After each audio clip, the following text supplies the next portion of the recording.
So I went to the grocery outlet today, as I am wont to do, and you know how they have interesting things at grocery outlet. Sometimes I found this. It's called Tea of a Kind. Go on. And I picked it up because I was curious about the mechanism it has, and also it has a mechanism. Go on. This is a citrus mint green tea flavor, but in any case, it is non-GMO. It has no preservatives. It has antioxidants and vitamin C. It is gluten-free and apparently vegan. Well, shit. I didn't know that, tea couldn't be. Yeah, it's. I mean, it's a leaf. But their argument is that traditional bottling allows vitamins, antioxidants, and other key functional ingredients to lose their potency while sitting on the shelf. Our tea is stored in the patented Gizmo cap, which prevents degradation of the key ingredients. Twist the pressurized Gizmo cap and transform your water into a delicious real brewed tea. What? So live, previously recorded on air, I'm going to try this out. Go on. First, I have to twist my Gizmo cap. Twist. Oh my god! I just shot a bunch of shit. That was actually a little more violent than I thought it would be. Did you get the money shot? It was like all of a sudden this brown liquidy powder stuff shot out of the cap and into the tea. I'm gonna give it a quick shake before I open it, and you can feel the whole bottle just kind of go woof as it filled up. So here we go. It's a little carbonated now. Okay, come on, there it is. Oh, this is so okay. The cap is having a moment. There's a big cylinder in the bottom of the cap where all the tea is stored. So when you pull it off, it's just not what you expect when you take a cap off a bottle. You know what I mean? It's this massive thing attached to it. All right, here we go. Here we go.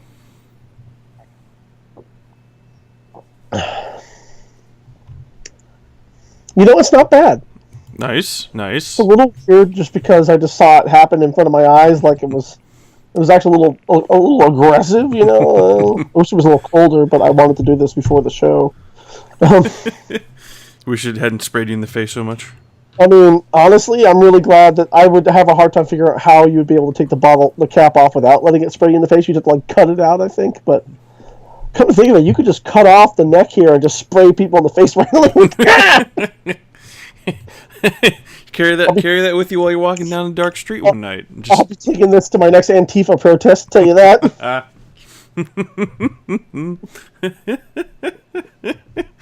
Oh, please do. Please do.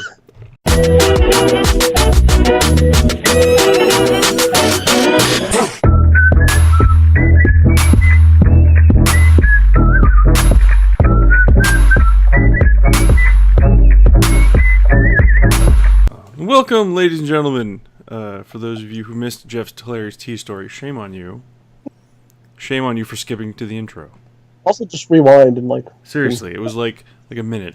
Just back up. It's lost to the ages. It's just still there. But thank you for tuning in once again to A Better Podcast with Kenny and Jeff. Hope y'all are doing A-okay. It's been an interesting week. Because we live in the end times. We live in the end of times. Trump is president. Oh, the Dodgers are going to the series. Everything's wrong. Cats and dogs living together. Mass hysteria. So I was listening. I went to Dunkin' Donuts today to get me a coffee, which I'm enjoying. And quick backstory. So in 2012, there was a Canadian couple that was kidnapped. I don't know if it was by Al Qaeda or by people working with Al Qaeda. Yes. But they've been kidnapped for the past 5 years, and they had been released. And Child in captivity, didn't they? What's up? Child in captivity, didn't they? Captivity while they were being kidnapped, while they were being imprisoned. Yes, because I think I don't know if the wife was pregnant at the time, but yeah, I think they had a kid while they were in captivity. But they were told shortly after they were released that Donald Trump was president, and they didn't believe anybody. Luckily, when they told, luckily you're Canadian, is that? Well, I think the man was Canadian. I think the woman was American. Okay. Because it's on the plus side, you've got white Obama in Canada there, so everything's good for you guys. That's true. And he wears Chewbacca socks. He's a dream. Yeah. It's a But dreamboat. my thought is though, I wonder if their first question was, "Can we go back in the spider hole, please?" Goodbye. Uh, Or it's a real slice. We choose to raise our child in the dark. We'd rather choose the dark than have the dark forced upon us. Yes. Man, so speaking of Trump, Yes. I thought the shortest layers I want to use as a bit of a segue. So recently, last few days, Trump has been tweeting about how he's gonna make the government declassify and release JFK information on JFK, because there's tons of classified documents that he's gonna have them be released on the 26th, and a bunch of people are praising him, saying like, transparency and fighting back against the government, blah blah blah.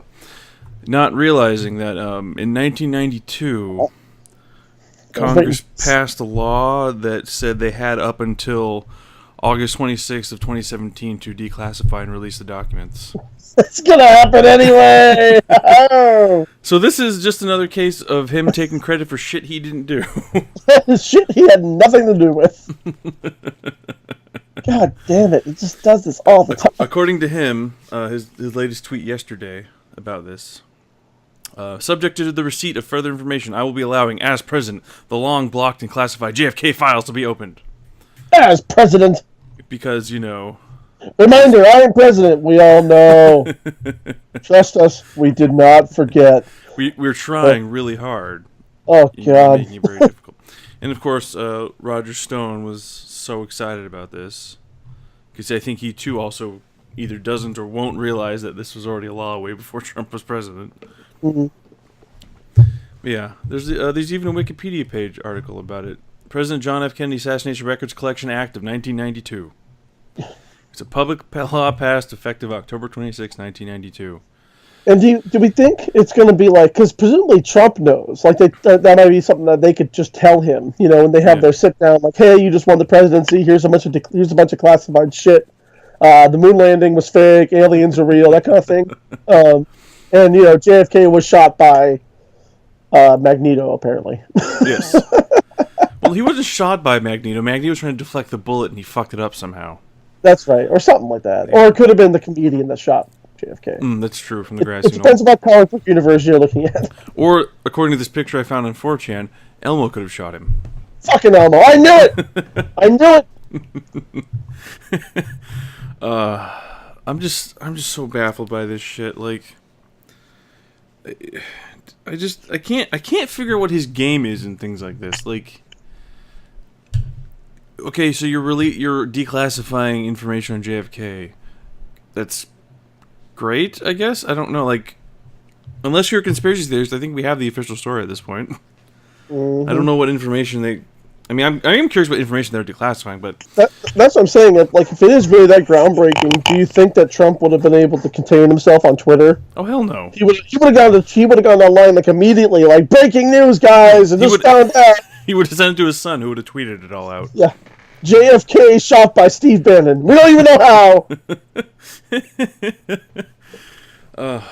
Turns out in 30 years, Steve Bannon invents a time machine that runs on hate. He traveled back in time, and he shot JFK. I am really curious, though, like, when this information does come out, because it comes out, and as of this recording, in 3.5 days, like, I wonder if this is going to just silence, probably not, but if it will silence any of the JFK conspiracy theorists out there. Well, Kenny, if it's all those documents and evidence that are going to be released can be faked. So, no, True. not the slightest. How are they going to explain the magic bullet? Yeah. God damn it. But I heard that. I saw that on Twitter and I heard about it on the news, and I was just fucking blown away that's happening. Like, that he actually said that. And the best part, it's going to be a copy of all government records, so there's going to be nothing hidden. Yeah. The government has still.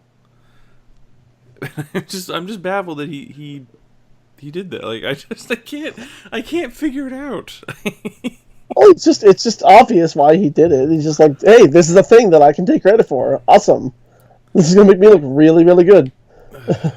Yeah, I know why he did it, but I'm still baffled by it. Like, yeah, no, it doesn't. It's just ridiculous. Because there's two groups of people: his supporters or I should say, groups of people, the people who are support him and have no idea this act exists, and then everyone else who already knew about the act and doesn't like him anyway, and it's not gonna make him like him more. Like, I don't understand. Like, I guess he really just has given up on most of the country at this point. Yeah, I think so. But yeah, I laughed and I cried on the inside about it. I laughed, I cried, I tried to move to Canada again. They keep stopping me. I looked up how to move to Canada, and apparently you have to have like skills and shit. Fuck that. Yeah, it's like stupid hard to get into Canada. It really it's actually is. almost as hard to get into Canada as it is to get into the United States. Yeah, but Jeff, when we build the wall, it's going to stop everything. We're going to be the safest country ever. It's only more stringent to become an American citizen than it is to be a Canadian citizen. We could go to Mexico. Yeah, I guess. I mean, apparently there's a net negative immigration of Mexicans to the United States, so we could just follow suit. I'm sure they would take us. We'll just say we know Vicente Fox. He's a cool dude. He's a fox, I'll tell you. I actually wish I knew him. He's an awesome dude. But yeah, that's the big Trump news I found, which is just wow. That's all I have to say. Is wow. I've got some Trump news, Kenny. What Trump news do you have? Well, the good news, Kenny, is that we finally have an established religion in the United States of America. Oh, thank God! I've been waiting on that. I know, this was like just like I've been on pins and needles trying to figure out what that would be. That's why I've been an atheist all these years. I didn't know what the official religion was, and I didn't want the government to come and take me away. Bad news, Kenny. We bagged the wrong horse. It is not atheism. Fuck. Well, what do I have to follow now? It's Mormonism, isn't it? At the Values Voter Summit, Trump spoke for the first time as a sitting president. Someone like a sitting president spoke at the Values Voter Summit. Mm-hmm. Or just to that group altogether, that they have been classified as a group, like a hate group. Mm-hmm. I'm not surprised. Like the KKK, like they're a hate group, they're a religious hate group. Anyway, against LGBTQ people and etc. And just they're a bunch of angry white Christians. But anyway, the angriest. Kenny, at the summit, Trump said, "We don't worship government; we worship God in America." I do remember him saying that, and I'm like, no. Kenny, we worship God here. Sorry, he said it. No. Yeah, that's what we do. All of us worship God, Kenny. Oh, you know. I'm just reading from I'm just cherry picking from this NPR article. But let me see here. He got a standing O when he talked about appointing Neil Gorsuch. Mm-hmm. Trump noted he signed a religious liberty order on the National Day of Prayer that eased enforcement of the Johnson Amendment, which regulated political activity of churches.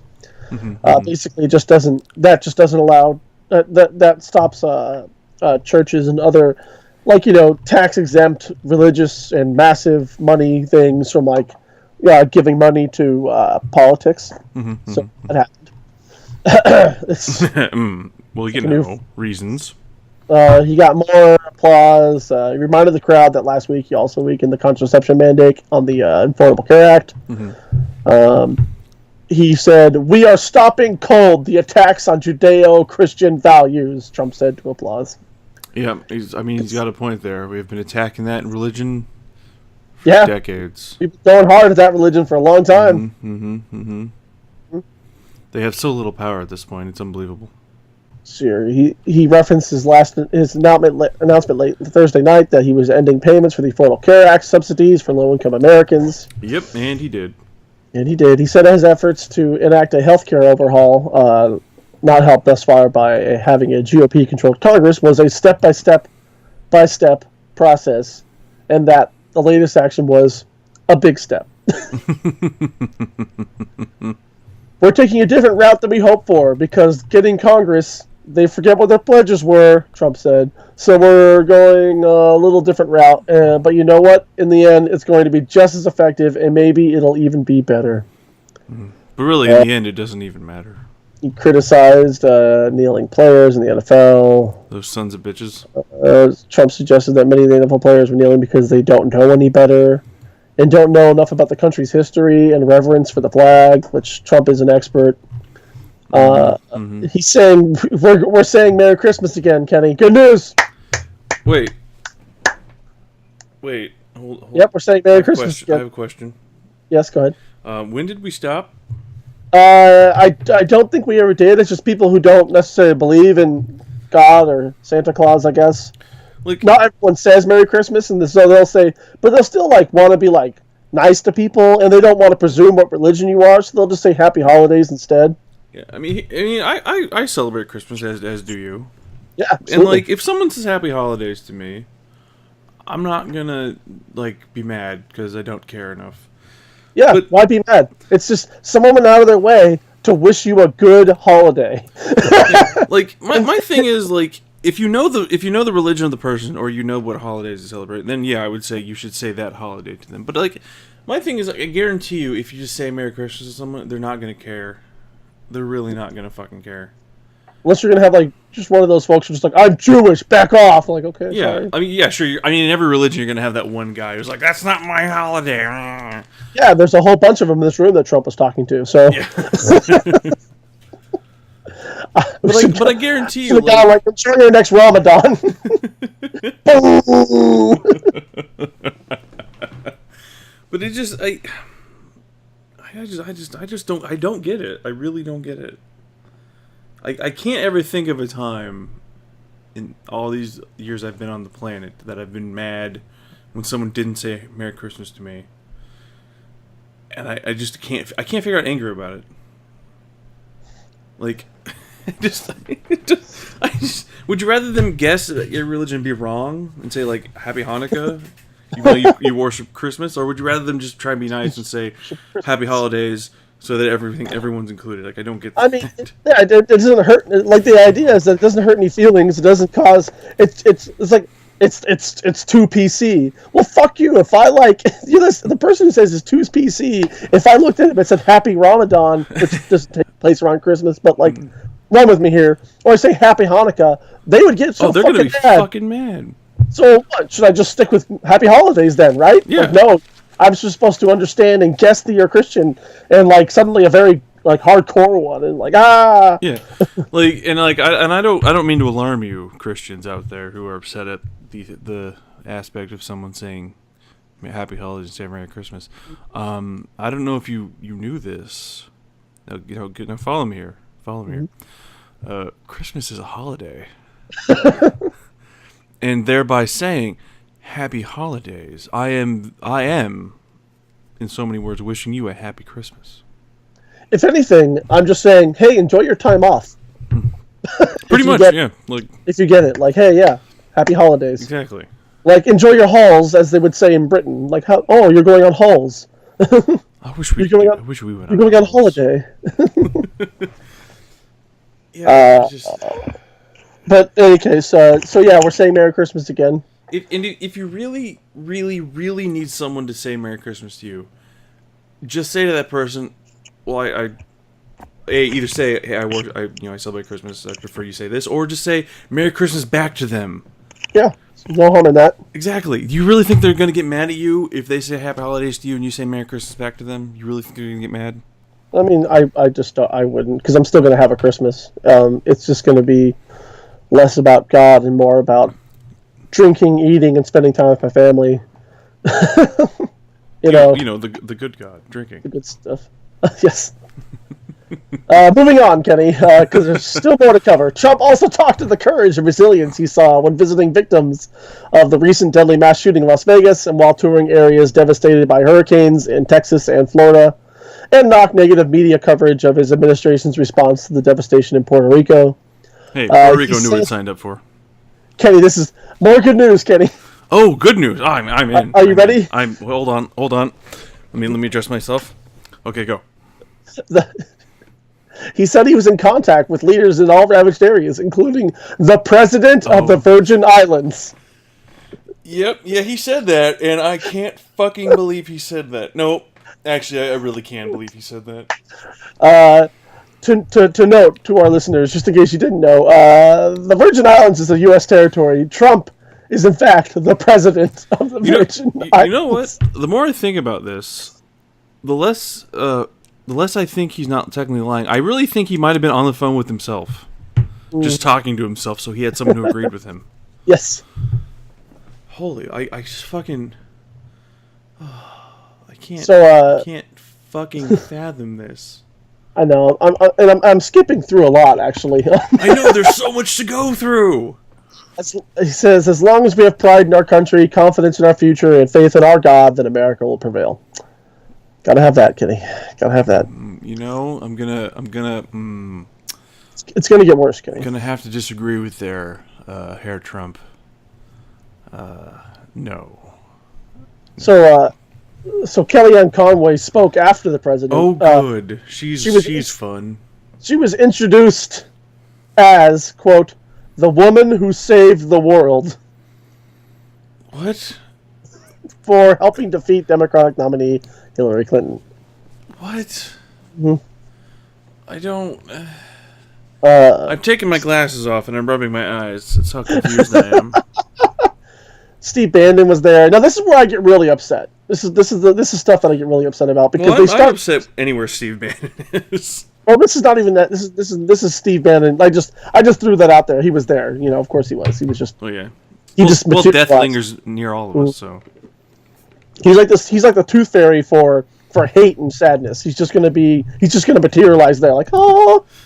He is the Grim Reaper. I'm convinced. So they were talking about Alabama Supreme Court Chief Justice Roy Moore. Fuck him. Who defeated incumbent Senator Luther Strange in the state special Senate primary. Who Trump supported, by the way. Trump supported Strange, and Strange lost. But this is where I get really upset, is that, like, they're starting to use, like, our stuff, like nerd culture, or just, like, you know, our stuff, Kenny. Oh, yeah. When Moore was introduced as the Gandalf of Alabama. What? Yeah, it doesn't even fucking make sense. I don't care, Kenny. He's the Gandalf of Alabama. For his famous refusal to remove a Ten Commandments monument he'd had placed in a rotunda of the Alabama Judicial Building that resulted in his first removal from the bench. Yeah, he was removed twice, so I wouldn't necessarily call him the Gandalf, because He's a Gandalf judge succeeded. Who is, like, really excited that he broke First Amendment laws. Well, yeah, because as he said, you know, First Amendment laws only apply to good Christians. So he's the Gandalf of Alabama for that. Our foundation has been shaken to the core because we have forgotten the source of our morality, Moore said. The Constitution? No, it's the Bible, Kenny. The Constitution? Lots of morality in the Bible, Kenny. Lots of morality. Like, remember that time that God wiped out those two cities because he didn't like what they were doing? Mm-hmm. Which, for those in the know, or I should say out of the know, it wasn't because they were gay. It's because they were trying to rape a couple angels. Oh, neat. Yeah. So Sodom and Gomorrah, he didn't like my Bible. Okay, you know, not to sidetrack too much, but you know what really bothers me about the Sodom and Gomorrah story? It's not just that God smote two cities because he didn't like they tried to rape his angels. It's that he bargained with Moses beforehand, saying he wouldn't smite the two cities if he could find... First it was 50 people, and then Moses bargained him down to 10 people who were righteous enough, and he would have the city survive. And he couldn't find... Like, there weren't 10 infants kicking around in those towns. Like, really? You couldn't find 10 people? This just reveals that Moses didn't try hard enough. Seriously. Which is weird, because, Moses. Like, all that wandering around and stuff like that later. Well, anyway. I mean, I think it's because Moses was too busy helping found the United States. Because there are some textbooks that list him as a founding father in Texas.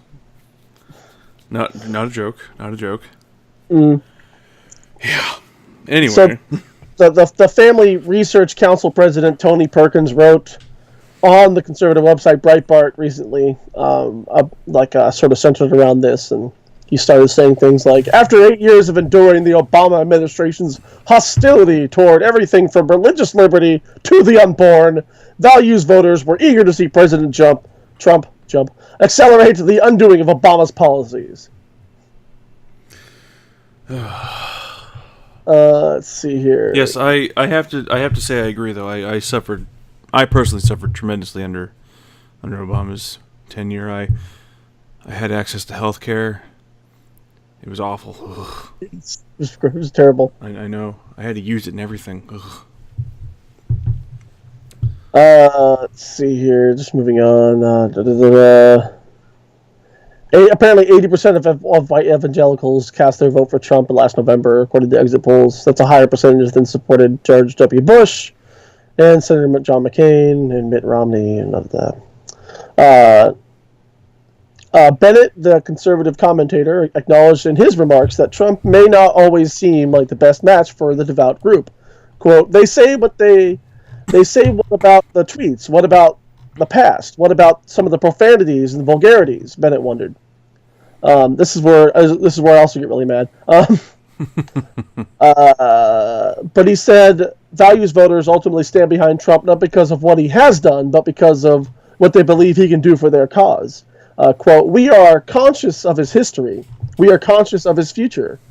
And as Oscar Wilde said, just as every sinner has a future, every saint has a past. Unless you're a queer.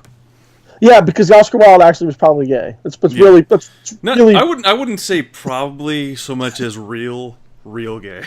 Yeah, I mean, I always kind of feel because there's always that argument like Lincoln may have been gay and stuff like that, and trying to find historical evidence of that. It's a hard call. Which is weird to me. Why do we care that Lincoln was gay? Yeah, but Oscar Wilde was pretty much out and proud for his time. Oh, absolutely. And you're quoting him. Of all people. They don't strike me as the book reading crowd. No, I don't really know. He must have just Googled that shit and came up with it. Because it seems he said it I feel like it's not a recording or anything, but I feel like he had that one ready, he had that bullet in the chamber. Oh yeah, that feels like a quote he's been saving up for a particular moment. He finally found it. He was waiting for that question, Do you think he had the biggest boner possible when he finally dropped it? He's like, fuck yes! I bet he was so excited to say it, he stuttered as it came out. I think he probably blew a load in his pants, to be honest. Mm-hmm.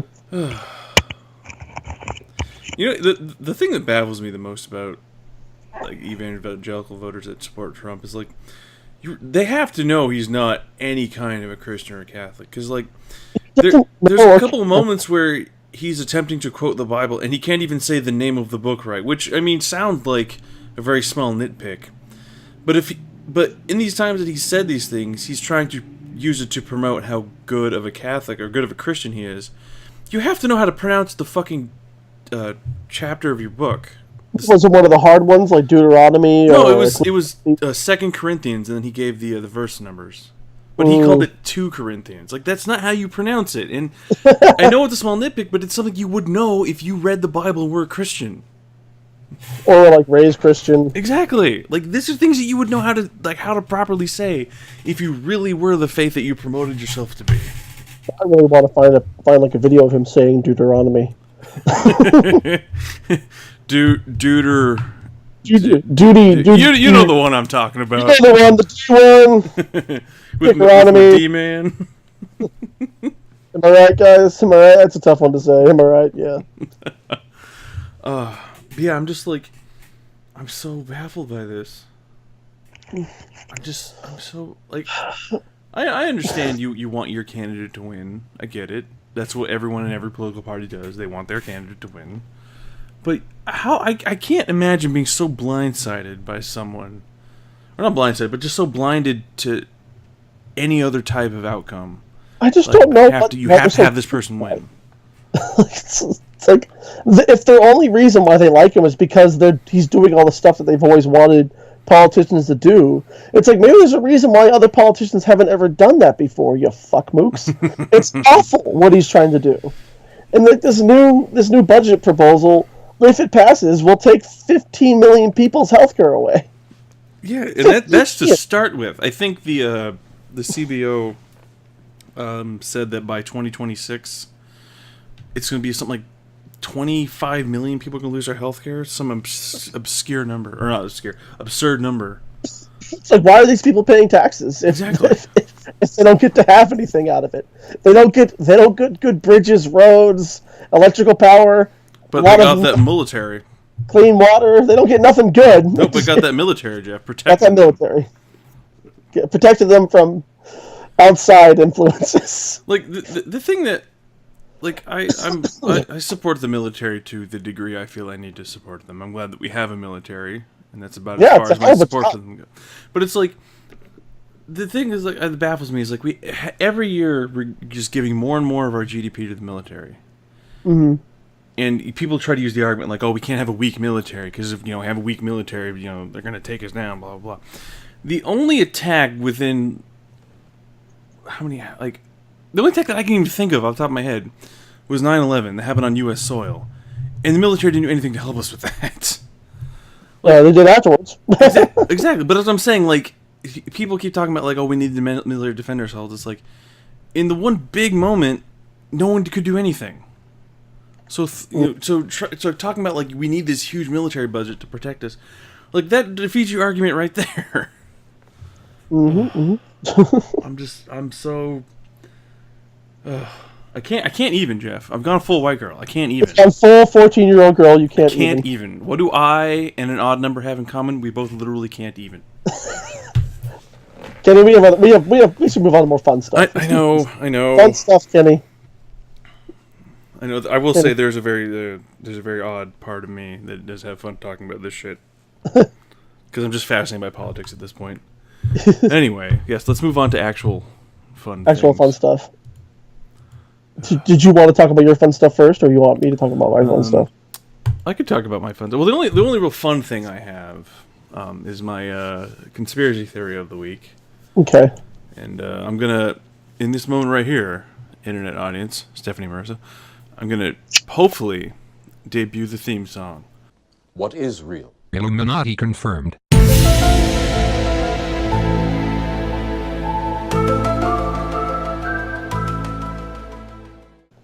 Sweet. Good theme song. That was great. Yeah. Loved it. 10 out of 10. Would theme song again. Yeah, we can't hear it. Nope. Nope. That's why we get it in post.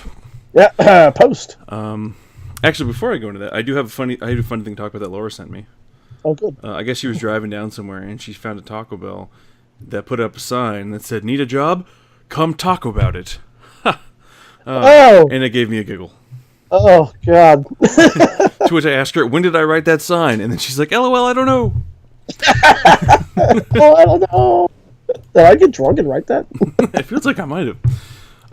So we're as we discussed OA, we're both pretty familiar with the big quote unquote conspiracy theories, the flat Earth, the chemtrails, the reptilian overlords. Thank God. Right? By the way, reptilian overlords, y'all really fucking up. Yeah, take over any time now, please. Seriously. Like the Illuminati up there in the mountains of Zurich, like you need to get your shit together because you're really you're dropping the ball, son. So what my goal with this segment is to try to find the more obscure, lesser known conspiracy theories that I find funny, and that hopefully you haven't heard of. So this one I found while surfing the internet. Now, did you know, Jeff? 100% true story. This Paul McCartney is dead, and he died in 1966, and was replaced with a lookalike. Yep. No, I didn't. I didn't see dead. that one. He's dead. I missed that story. Yep. I'm sorry. He died in January 1967 in a traffic accident, and was replaced with a man who won the Paul McCartney lookalike contest. I see. Yep. It's airtight. Yep. Airtight. What's their reasoning?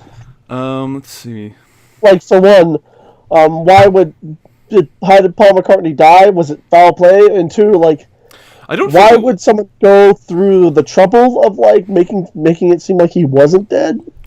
Well, I'll just read you quickly the beginnings according to the Wikipedia page. Yes, a rumor circulated in London that Paul McCartney had been killed in a car crash after a January 1967 traffic accident involving his car. The rumor was acknowledged and rebutted in the February issue of the Beatles book Fanzine, but it is not known whether the rumor of 1969 is related to it. I don't know what the rumor of 1969 is. Oh, I'm sorry. They're talking about it here. I just got so And there it excited is. about that. In October 1969, the Beatles had just released their Abbey Road album and were in the process of disbanding. McCartney's public engagements were few, and he was spending his I can't read. He was spending time at a Scottish retreat with his new wife Linda to contemplate his forthcoming solo career.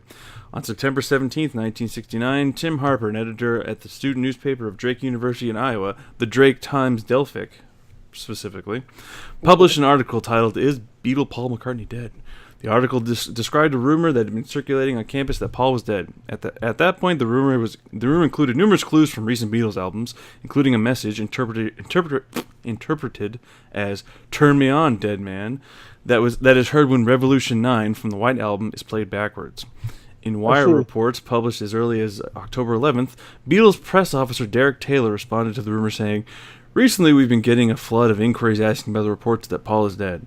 We've been getting questions like that for years, of course, but in the past 2 weeks we've been getting them at the office, at home, and day and night. I'm even getting telephone calls from disc jockeys and others in the United States."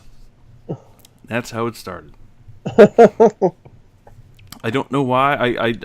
But why? I don't think these conspiracy theorists ever stop to think. It's like, why would someone go through the trouble? Right. They didn't do it for John. You'd think they would have. I guess I could see it as maybe the rumor started to explain the breakup, I guess. But even then, that doesn't make any fucking sense because he went on and had a huge solo career. Yeah, it's not like it's not like he disappeared from the public eye and was never seen from again, never heard from again. It's just there are many clues, hundreds of clues apparently. Hundreds of clues, Kenny. Mm-hmm. One off-sided example is the suggestion that the words "I buried Paul" are spoken by McCartney's bandmate John Lennon in the final section of the song "Strawberry Fields Forever." Lennon later explained that the words were actually cranberry sauce, which in his accent makes total sense to me. Another is the interpretation of the Abbey Road album cover as symbolizing a funeral procession, where Lennon, dressed in white, symbolizes the heavenly figure.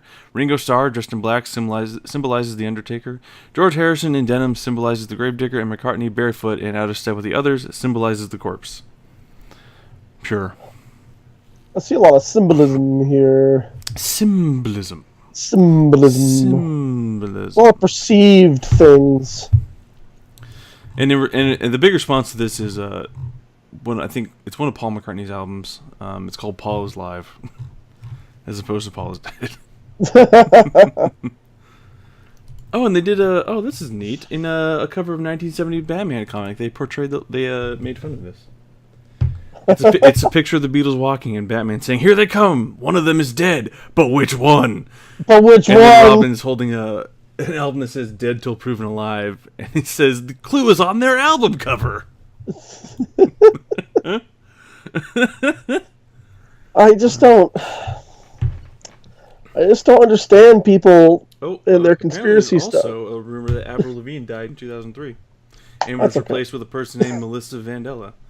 They found someone just as annoying. I also don't. But why though? That was mean. I don't think Avril Lavigne should die. Just not a fan of her music. No. So once again, why would someone bother? I like to watch her on mute. It's like, did we really need? No, we can't not have Avril Lavigne. We have to save this. The country will not survive if we suddenly lose Avril Lavigne. But she's Canadian. It's fine. I mean, Paul McCartney's British, but whatever. But yeah, that's this week's conspiracy theory. Apparently, Paul McCartney's been dead since 1969. What is real? Illuminati confirmed.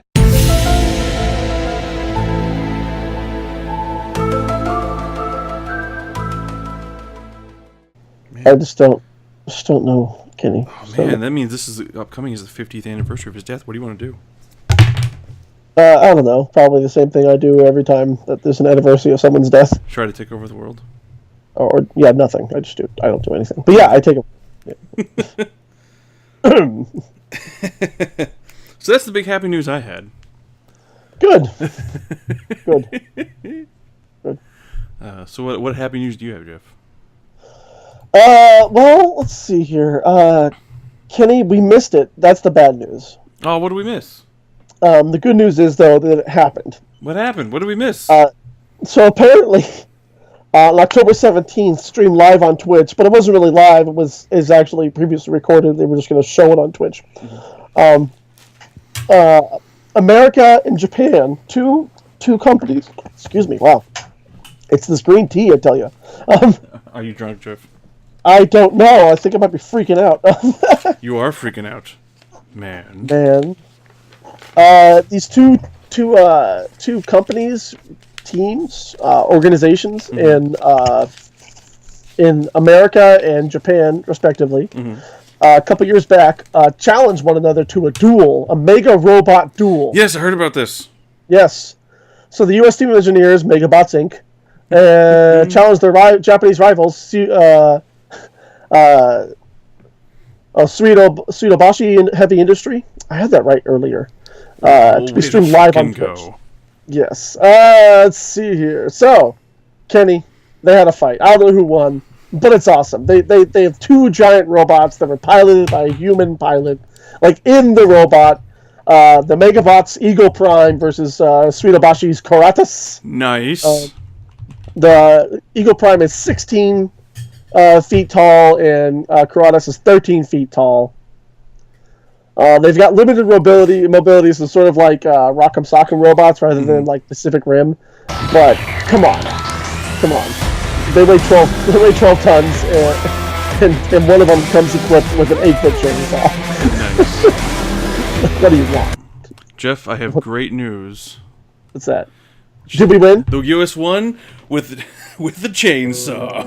Yeah, USA, USA. But USA. I mean, to be realistic though, didn't we all win?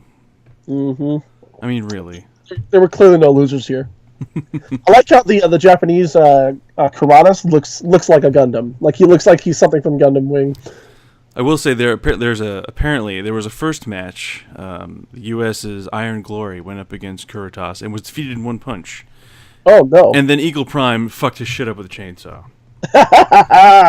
Eagle Prime. Oh, good. The company behind the fight, Megabots, wants to turn the fights into a league sport. I am so fucking in.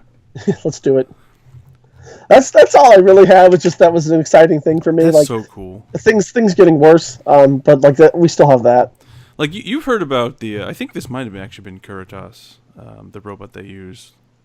Yeah, I remember years ago hearing about the Heavy Industries. Yeah. Do you? There's some terrifying things about that robot. I watched a video. It was some kind of like just exploration of the robot and all the things it could do, and it had a Gatling gun on it that you could smile at the target and it would shoot the target. Oh no! And that's fucking horrifying to me. It's activated by your happiness. Yeah, you look at it and smile, and that's where it points and shoots. That's not good. That's fucking terrifying. That's just crazy. But the worst part about it too is it looks like it just looks like it's straight out of an anime because it's like the girl piloting it is like dressed like you would expect a anime mech pilot to dress. And like is super like happy. She kind of looks like the you remember Battle Royale when they had the video. Yeah, I remember that video. Yeah. Explaining the rules, and that woman was like really happy and peppy. Yes, because she's Japanese. And but that's what she looked like. That's like looks like the outfit she had, and that's the demeanor she had while she was talking about how this robot can shoot people you smile at. It's great. But yeah, it's fucking horrifying, but great at the same time. Oh, so good. The point is, I want a giant robot. Yeah, I mean, we're that much closer, Kenny. We're that much closer. That's the thing I complain about the most, being born in the time I'm in. It's not that, it's not that I don't get to space travel, freely as driving my car. It's that I don't get to drive a giant fucking robot into space. I mean, I just want one of those things. Exactly. That's the ask. I want like a robot body. I want I want instantaneous space travel and all the cool stuff that comes with that. And I want giant robots to fight in. Now, I can have one of those things. I just want one of them. I'm not going to be picky as to which one. I just want one of them. I just have one. If I could be greedy, I would like two, but I would like the robot body so that I could better interface with the mech. That's understandable, I feel. I mean, is that really so much to ask? Really? I mean, if you really want people to join the military, build fucking Jaegers. That's all I'm saying. That's how you get me in the military. Hell yeah, I will sign up immediately. If you told me that they needed Jaeger test pilots, I am fucking there now. I'd even go through boot camp and stuff for that. I will drive to California to pick you up. We will go to the boot camp. That's what I will do. Kenny, this is an excellent segue, actually, into what I wanted to talk about, the last thing I had for us.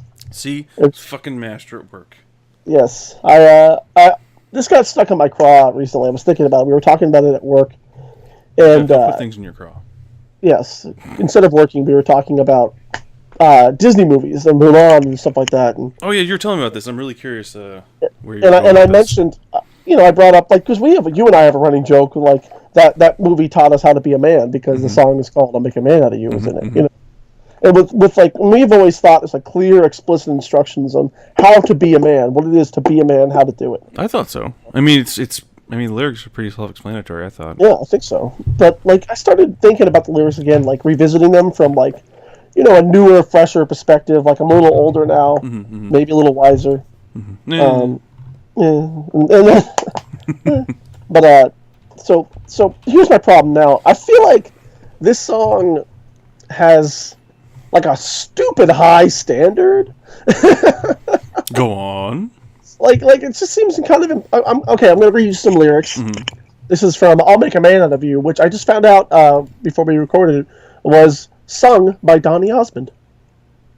Wait, didn't he voice the? I thought he voiced the main male He did not character. voice. Just the song voice. Just the song. Just the song voice. That was Donny Osmond. Well, good for him. Good for him. Good to see the Mormons, moving on up. Yeah. So yeah, song starts, like, get down to business, defeat the Huns. Like he says, did they send me daughters when they asked for sons? She got $1. That's kind of like the inside line there. The Mr. I'll make a man out of you. And so this is the requirements of what you need to be a man, Kenny. Kenny, you need to be tranquil as a forest, but on fire within.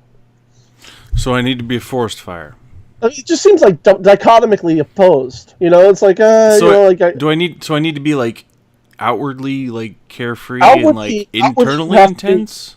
Yes, you have to be outwardly like tranquil and calm and at peace, but inside you need to be like a raging fire of death. Well, I mean, I'm really like gentle outside, but I'm a nervous wreck inside. Does that count? Is that close enough? I guess, Kenny, you're there. Sweet. You're there. Well, here's the only advice we get. The next line is, once you find your center, you are sure to win. What am I sure to win? And then he goes on to berating us some more, because this is boot camp, so you're a spineless, pale, authentic lot, and you haven't got a clue. Which, can you blame the guys? Of course they haven't got a clue. All you've given them is that you have to find your center. Yeah, that doesn't, like... Yeah, that's not very much to go on. I need more specific instructions, Donnie. Let's see here. Then we have the people complaining. Okay, here's the chorus. So here's more problems that I have.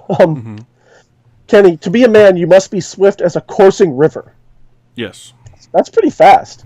Yeah, and there's a lot of strength in that too. I'm not very strong. Here's the thing: he doubles down on like how swift you have to be as a coursing river, because with all the force of a great typhoon. So like you have to be like a really fast fucking river. Not so much that you wipe out like buildings and trees and people. And so, what I'm getting from this thus far is I have to be the Hulk. Yes, I think so, Kenny.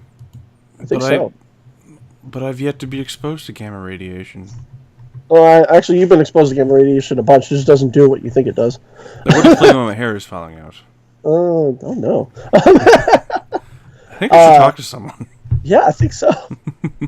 Yes, you got to be with all the force of a great typhoon, but with all the strength of a raging fire, Kenny. But if I'm a typhoon, I'll put the fire out. A typhoon and a fire. This is an unrealistic set of circumstances. I can't be all four elements at the same time. I cannot do that, sir.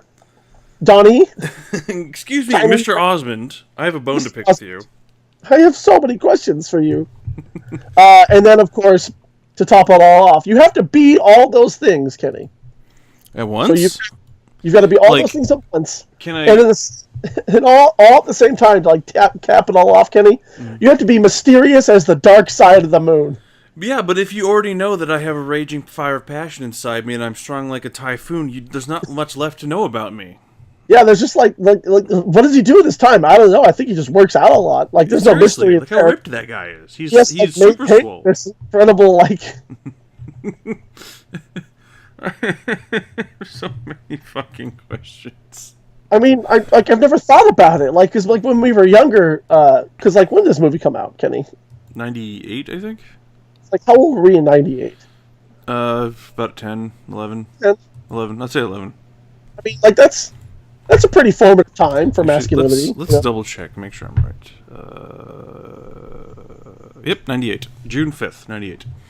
I mean, like that's a pretty formative time for masculinity. Like, so we're hearing this, and we're thinking, rightly so, like, oh, this is badass. Like, yeah, this is what it means to be a man. Because we're like, yeah, this is what our action stars are like on TV and stuff like that. You know what I mean? They encompass a lot of these traits. But then, like, you know, we got to college and we revisited this. I remember, like, talking about this drunkenly with Brandon one time. And, like, Brandon's like, oh, yeah, this song's badass. And we're, like, thinking about, like, yeah, this song is badass. Like, we remembered it all over again. Now I'm like, this song is really fucked up. Like, this is just, like, really set me up to fail, I think. I could never reach this level. Yeah, and then it feels like even if you did, like, the second you falter, you're not a man anymore. Like, yeah. It's like the second you realize that you've reached that level, you're not a man anymore. Exactly. And the second you're not mysterious, it goes out the window. Once if the fire ever goes out, you're fucked. And, like, nobody wants to, like, okay, girls like a guy who's mysterious, but after a certain point in a relationship, like, listen, I've been with you for a year, it'd be really nice to know your last name. You know what I mean? Like, what do you do for a living? Like, it is one of those things, like, there's a certain time period when mystery, it becomes a little weird. Like, it goes from, like, hey, this guy's really cool, to, like, he might be a serial killer. You may never hear from me again. Why hasn't he told me anything about himself at this point? He also seems very calm and inside, but, like, I can sort of tell, like, there's a raging fire underneath him. He's also really, really, really strong and fast. But I don't know anything about him. I am going to leave him. But I am afraid what he'll do. And so there's something I have to point out here. Yes, so while we've been talking about Mulan, I have looked up Mulan, and I found my way to the page for Shan Yu, the villain of the film. Yes. I'm looking at his inspirations. Would you like to hear his inspirations? Yes. Now, one of these, I'm hoping it's someone Mongolian. one of these is not gonna make sense. But his inspirations are Genghis Khan, Yeah. Okay. Attila the Hun, Sure. and Karl Malone. Oh. The basketball player? Yep, I clicked on it to make sure, and yep, took me right to Karl Malone's right to his wiki page. So, like, I don't know why Karl Malone is, unless it's just the height. That's all I can think of. Because he was a very tall villain. I don't know. Yep, and the only time that Karl Malone is mentioned in his wiki page is under inspiration. Never at any point does it say why he's an inspiration. I wish we had some clout and some pull places so we could, like, find someone from that production team, but, like, why? I have one question. Why? Yep, no one in the comments asked why Karl Malone. Why Karl Malone? I'm beginning to think someone put it there as a joke and no one has noticed it yet. What is the big deal about Karl Malone? Is it because he's the mailman? Because he always delivers? Is that why? Yeah, I got nothing. I'm really confused. You've totally derailed me from my awesome Be a Man speech. I'm sorry. I'm just very confused. So this whole thing has just left us with nothing but questions. Kenny. What? Could it be? It's because this whole thing is mysterious, is the dark side of the moon, and that's the lesson we were supposed to learn all along. It does leave me with a fiery rage in my soul. Yeah, but on the outside, I don't really feel like I don't feel like it's getting out anymore. Just like I'm kind of at peace with it. I'm feeling very calm though about it. Okay, so I've googled why is Karl Malone an inspiration for Shan Yu. And the first thing that pops up is Shan Yu's wiki page, as you'd expect. Okay. Yeah. And everything else about Karl Malone, and none of it is about why he is. Well, yeah, Kenny. Hold on, I found DisneyMovieYear.wordpress. Hold on. Okay, so the only thing I found is that Roger Ebert believed that villain Shan Yu looks a lot like former Utah Jazz star Karl Malone. Maybe, yeah. Kind of? Like, kind I of. don't- I'm looking at this side by side. Kind of. Now, so is that in the Wikipedia page because Roger Ebert said that, or is someone at Disney say that and Roger Ebert agreed? No, it just says that Roger Ebert said it. It didn't say anything about Roger or anyone from Disney saying it. So I'm sending you the side by side pictures that someone posted, Okay, that's Karl Malone. and they kind of, very I kind mean, of they have similar mustache similar shape. That's about it. facial hair Yeah, and kind of a and they're same both bald. pointy-ish head. They're both bald, yeah. I just don't. I mean, I've never looked at Shan Yu and have I been like, yeah, Karl Malone, Mm-hmm. that's him. I never. So It does make sense to why he did dunk in that film. Yeah, I got no fucking idea why. Kenny, Mulan's fucked up, huh? Yeah, this whole segment has left me with nothing but questions. I've got nothing now, man. This is just this is just crazy. I don't think this is the kind of mystery they were referring to in the song. I feel like something's fucked up. I'm just saying. I mean, the song is messed I up. need to think about this now. Is that it? I think so. Is that where we do this on? Like, this is the story we fall on? No, this is not where Oh, this God. ends. We can't go on a mystery like that. We have to give the audience something. We can't leave them on a cliffhanger like that, Jeff. Hold on. Because damn it, there's too much shit to talk about. It's all a dream!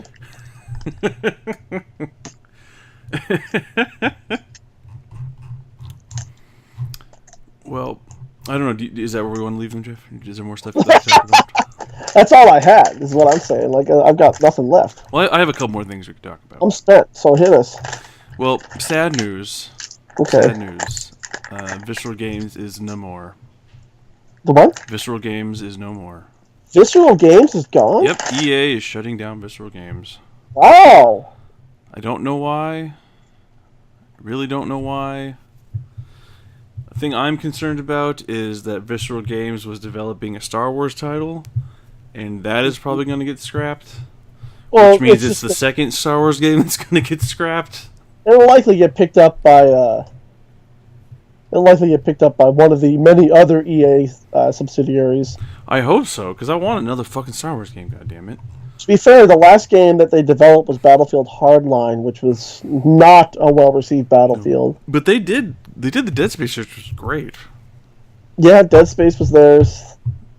So let's see what games has Visceral Games done. Let's Well- give the rundown. I'm trying to find the ones that are good. Let's see. There's not a lot, I gotta tell you. Maybe this was just a matter of time. Dante's Maybe. Inferno was both panned and loved. That's tricky. Battlefield 3 Endgame, which is a DLC, was done by Visceral Games. Mm-hmm. The Dead Space, the Simpsons. They did the Simpsons game, Yeah. which I never played that though. I don't know. Lord of the Rings: The Third Age. Is that the weird RPG they made? They did. There were a bunch of different. I mean, it had RPG elements to it. It had the kind of like a Final Fantasy combat system. Mm-hmm. So that might be the one you're thinking of. Yeah. I watched that game. I watched a couple people play that game. It looked pretty fun. Okay. Um, They made The Godfather 2. The Godfather and The Godfather 2. I never played The Godfather 2, but I heard The Godfather is actually pretty good. It was actually one of the better movie-based games that have been released. Oh wait, to be fair, they made a lot of those games as EA Redwood Shores, and they've only made Dead Space Extraction, Dante's Inferno, Sims 3 Ambitions, Dead Space 2, Dead Space 3, all that as Visceral Games. Yeah, but they've been around for I was surprised that they were only been Visceral Games for actually a very short time. For what, 8 years now? Yeah, 2009 they rebranded. Oh, look at that. That's crazy though. Like, 'cause they've been around for what, 20 years at this point. Well, you know, Ugh. Yeah, I'm At least, very at surprised. least they haven't shut down BioWare, huh? At the time, I wouldn't be Still- surprised. Still Actually, pretty pissed off. I expect them to just absorb BioWare and just make them EA. They're still, yes, exactly. They're still pretty pissed off about the whole Mass Effect thing. They're not alone. Who's pissed off about the Mass Effect thing? And what Mass Effect thing? The failure of Mass Effect Andromeda. EA Oh yeah, no, they all the plot said it stuff. wasn't fiscally didn't make enough money. Wasn't fiscally sound Yeah, enough. actually, it made a lot of money, which is the really kind of confusing thing. But they're moving all their focus onto Anthem, which is their new IP. Oh, I heard about that. It looks neat. I don't know if I'll I mean, play it. but doesn't it just sound like a Destiny clone? Yeah, I mean, it does, but it all depends on. I mean, for me, it's more the story because like it feels like a lot of games are clones of other games, but it all depends on how you do it. Like, I really like the Darkstalker series or Darksiders series, and those are essentially Zelda clones. Yeah, But they're really good games. I like the story. I like the gameplay. But like in terms of like the combat system is pretty Zelda like. The inventory system is pretty Zelda like. But they really feel like their own game. So I mean I would hate to see another Destiny clone, but if it does it different enough, I'll be okay with it. Mm. I really wish they'd release another Mass Effect game though. yeah, I want another Mass Effect game. It's such a bummer that it got such the bad shake it did. Like honestly, if they had kept it in development for like 6 more months, it would have fixed because what most people had a problem with was the technical glitches and issues. They can patch out though if they're really And they did, but they could have just done that before release, which was likely an EA issue, as it usually is. EA pushing developers to, come out with games much faster. But like the issues I mainly had with it was that the plot didn't really do enough of what it was supposed to do. It just wasn't interesting enough in a lot of ways. But like then I started chalking up to like, but this is 1 out of 3. I just assumed that we'd have 2 more after this. Like much of the same way that Mass Effect's original plot was decent, but like 2 and 3 were way better. So I don't know. Kidding. No, I think the thing I'm mostly worried about is we're not going to see any more Mass Effect games because it takes place in our universe. There's so much you could do with that. What I like most about the Mass Effect series is that it was so realistic and believable. Like it just like sure, yeah, Mass Effect drive, faster light travel, blah blah blah. Once you get past that stuff, and like why is it so odd to think that there's such a thing as like biotic psychic abilities and things like that? Oh yeah, exactly. Like just how other races and cultures would deal with each other. Like we're not like American and Chinese or whatever. We're Earth. We're human, and that's a Turi. You know what I mean? Like you have to deal with that kind of stuff, that culture war shit going on. I mean, think about how much of the universe is unexplored, and of what we have explored, how much of it is unknown. Like it's not entirely out of the realm of possibility that there are going to be certain things that we're going to find that we didn't think were possible. It's like the Mass Effect universe had been around for so long. Like I love listening to the Mass Effect timelines of like during this time American explorer Magellan blah blah blah, and then over on this side like Asari's found. Yeah. It's like, oh, that's so cool, like, oh, that's dope. Yeah, like imagine like what we were doing like 1,000 years ago, and the Asaris were discovering space flight and all this. Yeah. Oh. But in Googling, I did find an article that says Andromeda dev chalks up some of the game's problems to a lack of diversity. I don't know the inner workings of the team that worked on Andromeda. Is he saying there's just because there's a bunch of white people working for them or something like that? Seems to be the case. That's... I mean... This is... Yeah, I guess part of it is he kept being told to speak up, but I guess there were a lot of white people. I don't know what those have to do with each other, really. I mean, I don't know. I mean, like, having a bunch of different backgrounds and experiences, of course, would help out a lot in, like, the development and story of a game, things like that. So maybe that's why. Maybe there just wasn't enough. Maybe what he was trying to say, there were just weren't enough different voices Maybe. around. Like, and there was just mostly just one person one or two people in a vacuum, just knowing like, oh yeah, this is what we're gonna do. This is how this is gonna be great, and like not really getting criticism or listening to the criticism they were getting. Could be. I mean, I could see that for individual characters, but I mean, the story you're telling is not like a race-specific story, so I don't know if necessarily.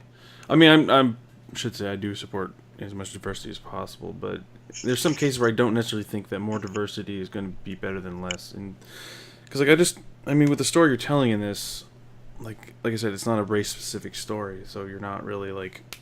I just don't necessarily think one race is going to be better at telling it over the other, you know. But I would, I mean, if it is a situation where there are just like nothing but a ton of white people, I think that's a little too much, shall we say? Well, if it was just like because of that lack of diversity, it was sort of like people felt left out, or like maybe it was more of like a toxic environment. I could see that being a problem. It could be the case. Like, because maybe that was the reason, one of the reasons why things went like that. Because it wasn't like it was one of their satellite BioWare campuses that did it, right? It wasn't. I don't know. It doesn't specify in the article. I don't know. It does mention that some of the criticism were for the quote unquote, what did they say? For the glorifying colonialist fantasies. I'm like, I guess it's a game about space travel and colonizing exploration, the planet. Like, I don't know. Like, I mean, if you're talking about colonialism being simply like going to another place and like moving there, then yeah, I guess. But when I think of colonialism, I think of like going to another place and taking it from people. Like, you know, we did with the Native Americans. Not necessarily like going to a planet and being like, okay, I'm going to live here now. And just like taking a piece of it that no one has. But anyway. So, that's... yeah. But no, I am curious as to what degree the lack of diversity had in terms of affecting the problems the game had. I don't know. We'll never know now. It's a curious thing to think about. Yeah, unfortunately we won't. Womp womp. Even if the game didn't sell well, I mean, it's too big of a series to give up on when one game doesn't work, you know? Yeah. Like, how do you it always takes me back to, like, I really just don't like the way they ended the series, because it closed the door on any future Mass Effect games, at least taking place in the Milky Way galaxy. You know what I mean? Like, it's just like, oh, what do we do now? Well, that's the thing, though, is like you have the whole universe. There are there are hundreds of millions of galaxies you could go to. Like, pick one and just go there. Just make up a MacGuffin of how we got there and what it is. Yeah, I mean, the way they did it in Andromeda was perfect. Like, while the Reaper shit's going on, this team went to Andromeda to go explore it. Like, in fact, they didn't even know about the Reapers when they left. Which makes total sense and is a perfect MacGuffin. You don't even have to talk about the Reapers. You can totally ignore everything happened in Mass Effect because the way you told the story. But not to sidetrack too much. Yes, Visceral Games is gone. Oh yeah, Visceral Games gone, guys. Sorry. Fucking EA. EA strikes again. Ugh, I'm just really curious what their next move is going to be. Mm. I really hope they do keep that Star Wars game, though. Because it just... A, I don't want to see another Star Wars game go. And B, like... There's no reason to let it go. You're going to sell millions of copies of this game. Like, I don't think they realize how much people like Star Wars. Yeah. I want my KOTOR 3, damn it. Yeah. Well, that's going to be difficult. But not to take up too much more time, I'll move on to the last thing I had. It was the ESRB says it does not see loot boxes as gambling. And I brought that up more... less to talk about what the ESRB thinks, and more to have a discussion of sorts. What do you think about calling loot boxes gambling? because 'Cause the internet I is haven't actually- very torn on this. I haven't actually looked much into this whole thing.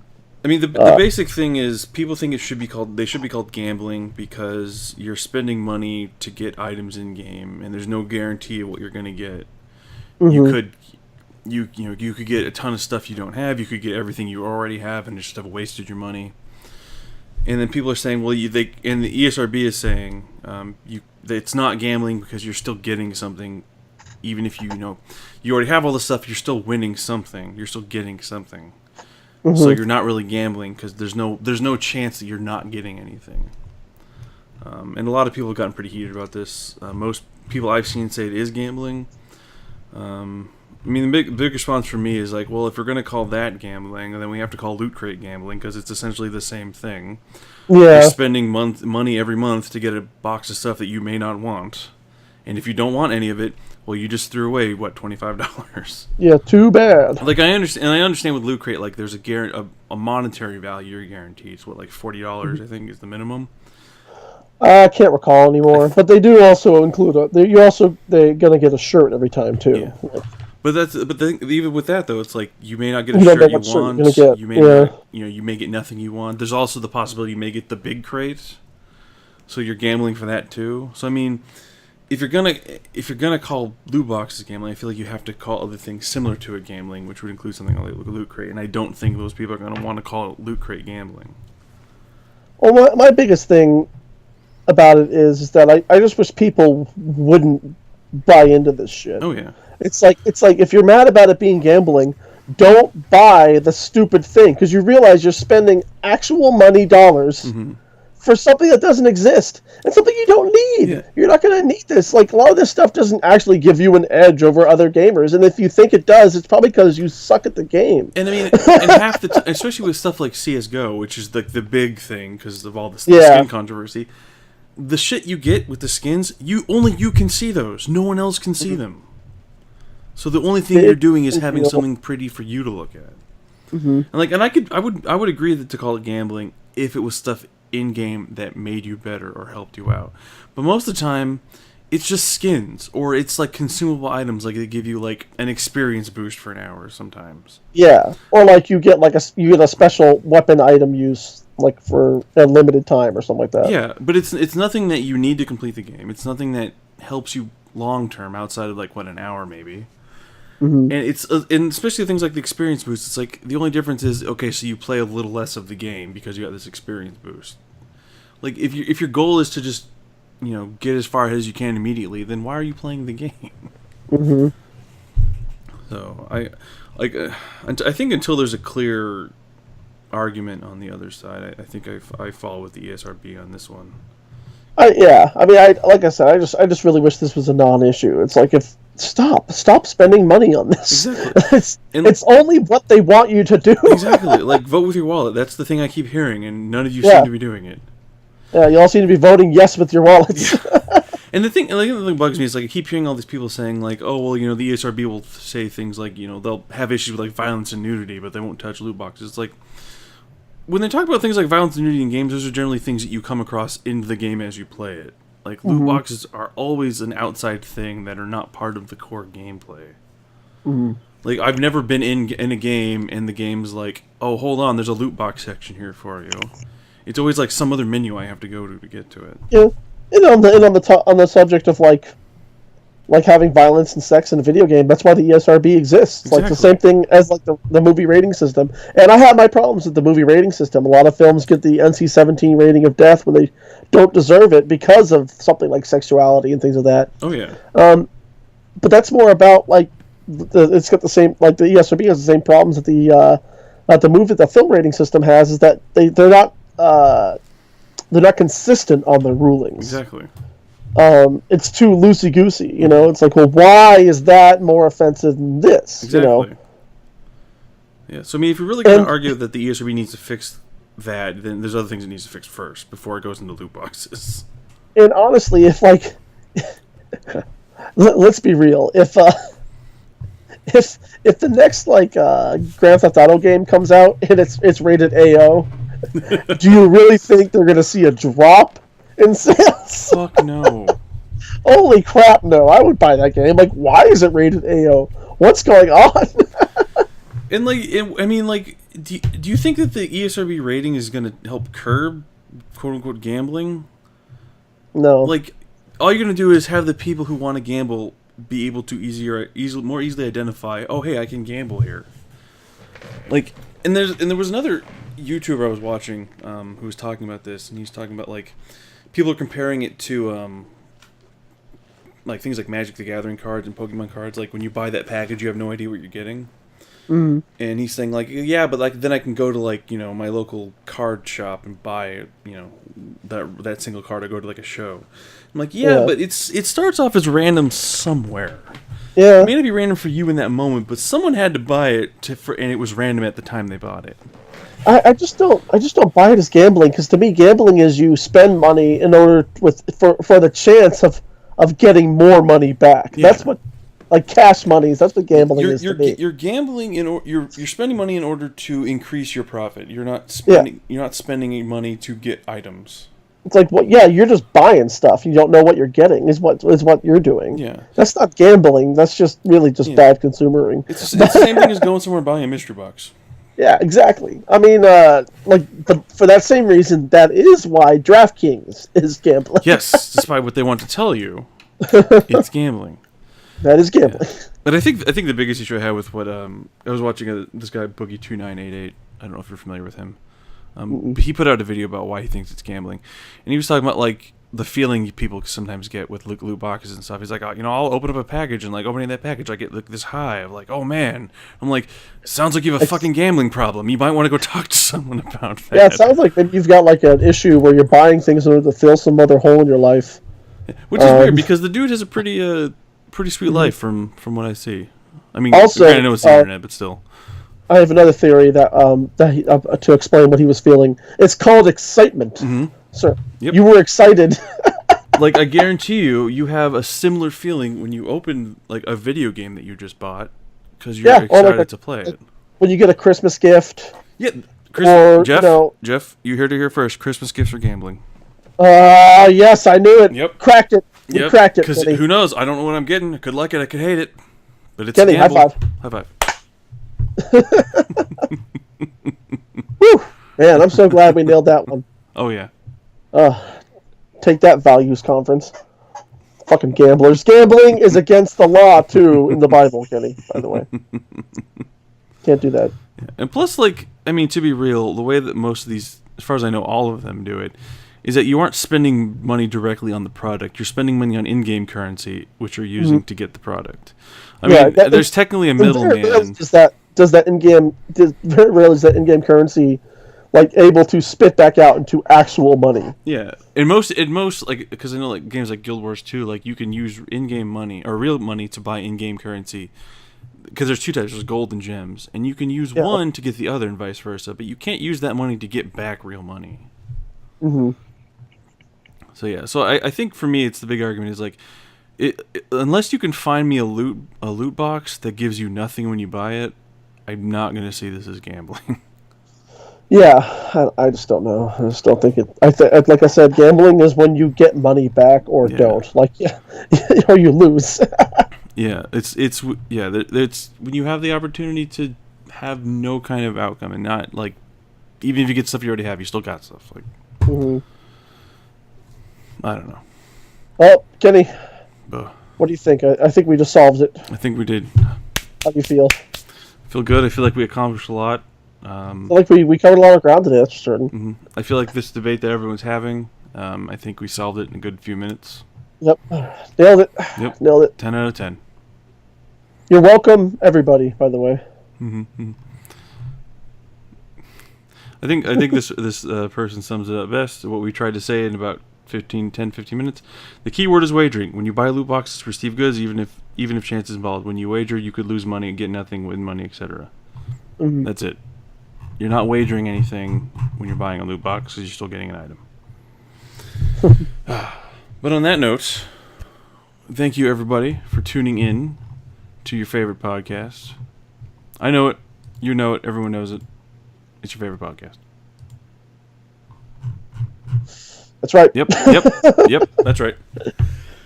But thank you for Kenny is- tuning in. It's not even my favorite podcast. Just kidding. Wow, bombshell. Is that how we go out? Is that what we call it? Just kidding. You damn right. Listen, please. For the love of God, please. Make this worthwhile, for God's Seriously, sake. come on. Talking to you, everyone not listening. So, everyone. But yes, thank you for tuning in. Hope you enjoyed the episode. I hope we cleared some stuff up for you. For homework, audience, if you can find out why Karl Malone is an inspiration for Shan Yu, please put that in the comments. Other than that, I said I hope you enjoyed the show. I hope you tune in again for the next episode of A Better Podcast with Kenny and Jeff. Peace. Peace out.